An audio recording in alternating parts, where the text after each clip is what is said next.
दुनिया भर में गोल्ड को माना जाता है सुरक्षित निवेश, लेकिन तुर्की में ये सिर्फ निवेश नहीं, एक जज्बा है।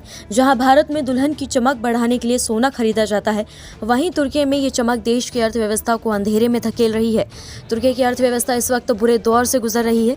चालू खाता घाटा बढ़ता जा रहा है और जनवरी से अप्रैल 2025 के बीच ये 20.3 अरब डॉलर तक पहुंच चुका है।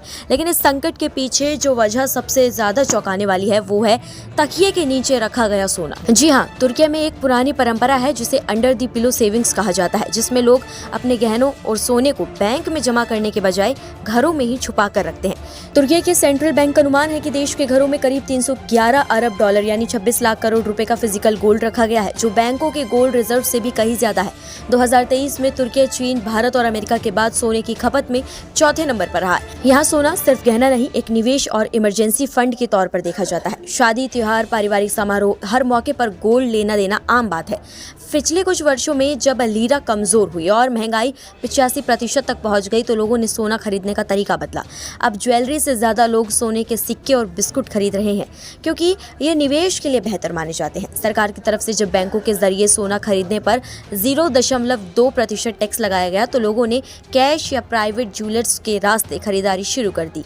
तुर्की सरकार ने $5,274 से ऊपर की ज्वेलरी खरीद पर आईडी अनिवार्य कर दिया और बिना सर्टिफिकेट वाले गोल्ड बार की बिक्री पर भी रोक लगाई है, ताकि इस अनऑफिशियल गोल्ड सिस्टम पर लगाम लगाई जा सके।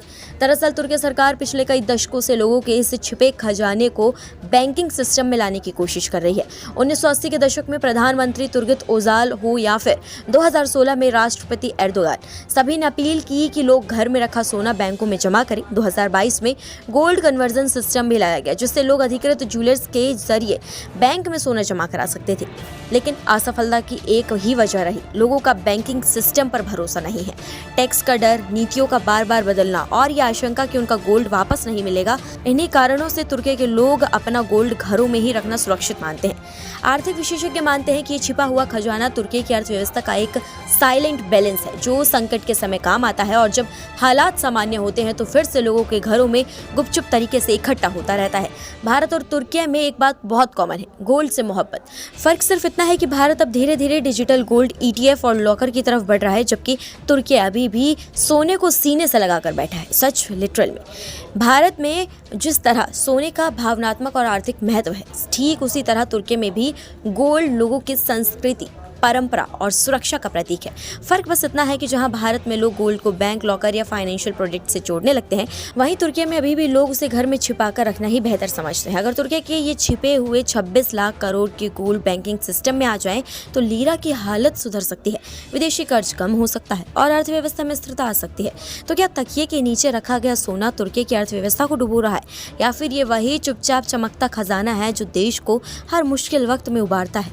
इसका जवाब तुर्की के लोगों सोच और सरकार की नीतियों के बीच छिपा है। फिलहाल आपका इस मामले पर क्या कहना है, आपकी क्या राय है, कमेंट सेक्शन में हमें जरूर बताएं। नमस्कार, मैं हूं मानक गुप्ता।